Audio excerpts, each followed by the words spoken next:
Grammar is a very important part of learning any language. Think of grammar as the set of rules for English. These rules help us put words together in the correct way. When we use good grammar, our sentences make sense. People can understand what we want to say or write. It is like having a good map when you're traveling to a new place. Grammar guides your communication. This makes talking and writing much easier for everyone involved. Learning grammar is a key step to becoming fluent. Imagine you're building a house. You need strong foundations and a good structure. Grammar provides that foundation for your language skills. Without good grammar, your sentences might be weak or confusing. This can lead to misunderstandings with other people. Good grammar helps your message to be clear and precise.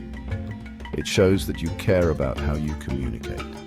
It is a skill that benefits you in many areas of your life, from personal conversations to professional settings. Learning English grammar might seem like a big task at first.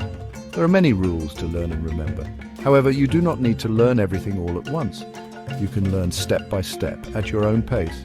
This guide is here to help you with the basics. We will explain things simply using easy examples. The goal is to make grammar less scary and more accessible. With practice, you will find that it becomes easier and more natural. This guide will cover some of the most important parts of English grammar. We will look at different types of words. We will also look at how to build good sentences. We will explore how to talk about different times, like the past, present, and future. By the end, you should have a better understanding of English grammar. This will help you to communicate more confidently and effectively. Let us begin this journey together to improve your English. Nouns are a very basic and important part of English grammar. Nouns are words that we use to name people, places, things, or ideas. Everything around us that has a name is represented by a noun. For example, teacher, student, doctor are nouns for people. London, park, school are nouns for places. Table, book, computer are nouns for things. And happiness, freedom, love are nouns for ideas. Understanding nouns is fundamental because they often act as the subject or object in the sentence. There are different kinds of nouns that we use. Common nouns are general names for people, places, or things. For example, city, dog, car, or friend. These words do not refer to a specific person, place, or thing. On the other hand, proper nouns are specific names. For example, Paris, a specific city, Max, a specific dog, or Toyota, a specific car brand. Proper nouns always begin with a capital letter. Recognizing these differences is important for correct writing. Nouns can also be singular or plural. A singular noun names one person, place, thing, or idea. For example, one cat, one house, one idea. A plural noun names more than one person, place, thing, or idea. For example, two cats, many houses, some ideas. Most nouns form their plural by adding s or es. For instance, book becomes books, and box becomes boxes. However, some nouns have irregular plural forms, like child becomes children, and mouse becomes mice. Understanding nouns helps us to identify who or what we are talking about in a sentence. They are essential building blocks for constructing meaningful statements. When you learn to identify and use nouns correctly, your ability to form clear sentences will greatly improve. Pay attention to the nouns you see and hear in everyday English. This will help you become more familiar with them. Nouns are the starting point for many grammatical structures, so mastering them is very beneficial. Verbs are often called action words because they describe an action. This action can be something physical like run, jump, or eat. It can also be a mental action like think, believe, or understand. Every complete sentence in English must have a verb. Verbs tell us what the subject of the sentence is doing or experiencing. For example, in the sentence, the dog barks, the word barks is the verb. It tells us what the dog is doing. Verbs are dynamic and give life to our sentences. Verbs do more than just show action. Some verbs, called linking verbs, connect the subject to more information about it. The most common linking verb is to be. Am, is, are, was, were. For example, in she is a doctor, the verb is links she to a doctor. It describes her state of being, not an action she's performing. Other linking verbs include seem, become, feel, and appear. Understanding this distinction helps in constructing varied and accurate sentences. These verbs are crucial for descriptive language. Verbs also change their form to show tense. Tense tells us when the action is happening in the present, past, or future. For example, the verb walk can change to walks, present, walked, past, or will walk, future. We will discuss tenses in more detail later in this guide. It is important to use the correct verb form so that your listener or reader understands the timing of the action. This is a core part of conveying meaning accurately. Learning about verbs is essential for speaking and writing English effectively. Verbs are the heart of a sentence. Without a verb, you cannot have a complete thought or statement. As you learn English, pay close attention to verbs. Notice how they change and how they are used in different contexts. Practice using different verbs to describe various actions and states. This will make your English more expressive and clear. Strong verbs make strong sentences. Adjectives are words that describe or give more information about nouns or pronouns. They help us to paint a clearer picture with our words. Adjectives can tell us about size, shape, color, texture, origin, or quality. For example, if we say a car, you know what we mean generally, but if we say a red car or a fast car, the adjectives red and fast give you more specific details. Adjectives usually come before the noun they describe, for example, a beautiful day, or after a linking verb, for example, the day is beautiful. Using adjectives makes your descriptions more vivid and interesting. Consider the difference between the house is old and the ancient, dilapidated house stood on the hill. The adjectives ancient and dilapidated provide much more information and create a stronger image. Adjectives can also express opinions such as interesting or boring. Learning a good range of adjectives will significantly improve your descriptive abilities. They add color and depth to your language, making it more engaging for your audience. Adverbs, on the other hand, describe or give more information about verbs, adjectives, or other adverbs. They often answer questions like how, when, where, or to what extent. Many adverbs end in -ly, such as quickly, slowly, carefully, or happily. For example, in she sings beautifully, the adverb beautifully describes how she sings, the verb. In he's very tall, the adverb very describes the adjective tall, telling us to what extent he is tall. Understanding the difference between adjectives and adverbs is important for correct sentence structure. Remember, adjectives describe nouns and adverbs describe verbs, adjectives, or other adverbs. For example, he is a careful driver. Adjective careful describes noun driver. He drives carefully. Adverb carefully describes verb drives. Using them correctly will make your English more precise and sophisticated. Practice identifying and using both adjectives and adverbs to enrich your communication skills. They are essential tools for adding detail and nuance. Section 5, Building Sentences, the basic structure. A sentence is a group of words that expresses a complete thought. Most basic English sentences have at least two main parts, a subject and a verb. The subject is the noun or pronoun that performs the action or is being described. The verb is the action word or linking word that tells us what the subject does or is. For example, in the simple sentence, birds fly, birds is the subject and fly is the verb. This basic structure is the foundation for all English sentences, no matter how complex they become. It is very important that the subject and the verb in a sentence agree with each other. This is called subject-verb agreement. If the subject is singular, like one person or thing, the verb usually takes a singular form. For example, the cat sleeps. Here, cat is singular, so the verb sleeps has an es at the end in the present tense. If the subject is plural, meaning more than one person or thing, the verb usually takes a plural form. For example, the cats sleep. Here, cats is plural, so the verb sleep does not have an s. Understanding subject-verb agreement can sometimes be tricky with more complex subjects. For example, when a phrase comes between the subject and the verb, or when the subject is an indefinite pronoun like everyone or some. Everyone is grammatically singular, so we say everyone is here, not everyone are here. Similarly, some collective nouns like team or family can be singular or plural, depending on whether you are thinking of them as a single unit or as individuals. Practice helps to master these rules. Beyond the basic subject and verb, sentences can also include objects, adjectives, adverbs, and other phrases to add more information. An object receives the action of the verb. For example, in The Boy Kicked the ball is the object. Learning to identify these parts of a sentence will help you understand how sentences are built. It will also help you to write your own correct and clear sentences. Start with simple sentences and gradually build more complex ones as you become more confident. Section 6. Connecting ideas. Prepositions. Prepositions are small but very powerful words in English grammar. They show the relationship between a noun or pronoun and other words in a sentence. Often prepositions tell us about location, like where something is, time when something happens, or direction where something is going.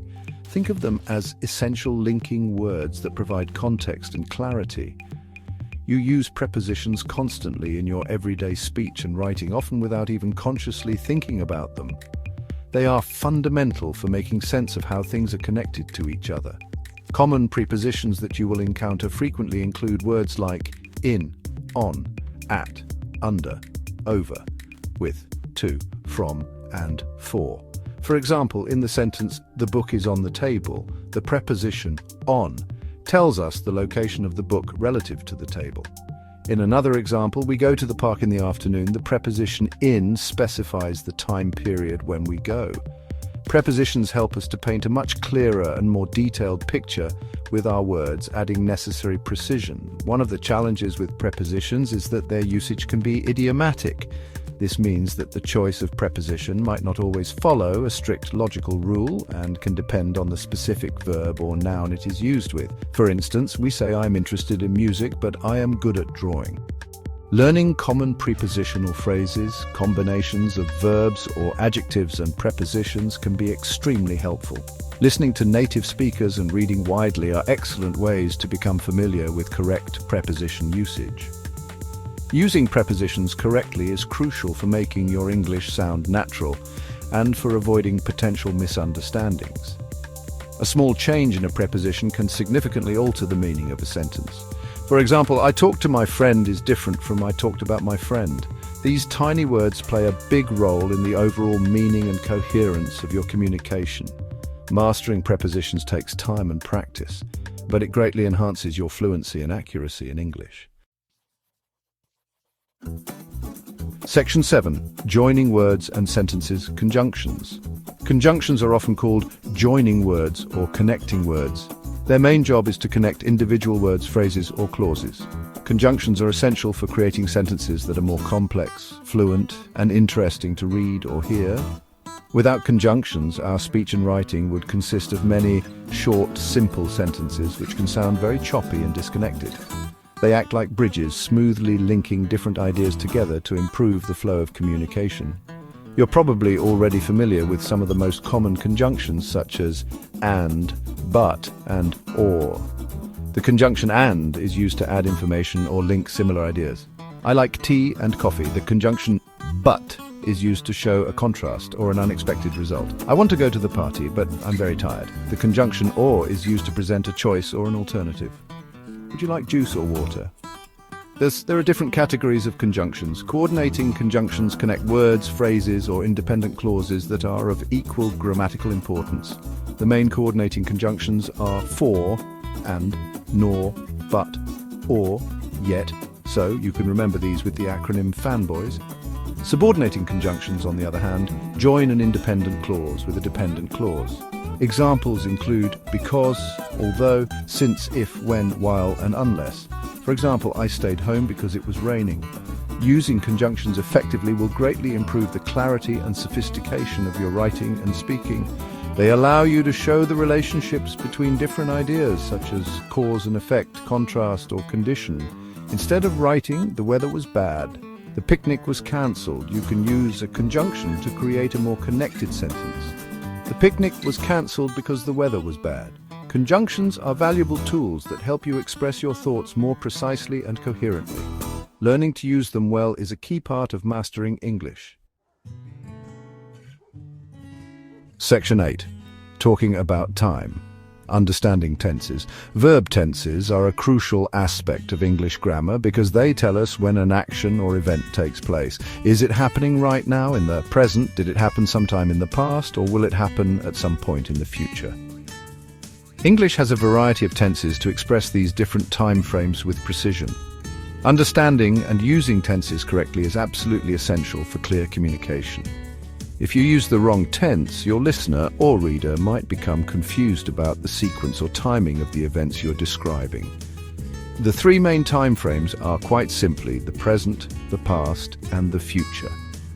Each of these main times has different forms or tenses to provide more specific information about the action. For example, the simple present tense, I eat breakfast at 7 a.m., describes habits or general truths. The simple past tense, I ate breakfast earlier, describes actions that were completed in the past. The simple future tense, I will eat breakfast soon, describes actions that will happen later. These are the foundational tenses you will use most often. Beyond these simple forms, there are also continuous or progressive tenses and perfect tenses. Continuous tenses describe actions that are ongoing or in progress at a particular time. For example, I am eating breakfast now, present continuous, means the action is happening right at this moment. Perfect tenses describe actions that are completed or have a connection to another point in time. For example, I have eaten breakfast already. Present perfect means the action is finished but has relevance to the present. These more complex tenses add nuance to your descriptions of time. Learning all the English tenses and their correct usage can seem challenging, but it is achievable with consistent practice. Pay close attention to how verbs change their forms, like go, went, gone, going, to indicate different tenses. A good way to learn is by reading regularly, listening carefully to how native speakers use tenses, and doing exercises. Don't be afraid to make mistakes. They are part of the learning process. Mastering tenses will significantly improve your fluency and your ability to narrate events accurately. Section 9. Conclusion. Grammar for clear communication. In this guide, we have explored several fundamental aspects of English grammar. We started by understanding the importance of grammar for clear communication. We then looked at essential word types, nouns that name things, verbs that show action or state of being, and adjectives and adverbs that describe. We also discussed how to build basic sentences, ensuring subject-verb agreement. Furthermore, we touched upon the roles of prepositions in connecting ideas and conjunctions in joining words and sentences. Finally, we examined how tenses help us talk about time.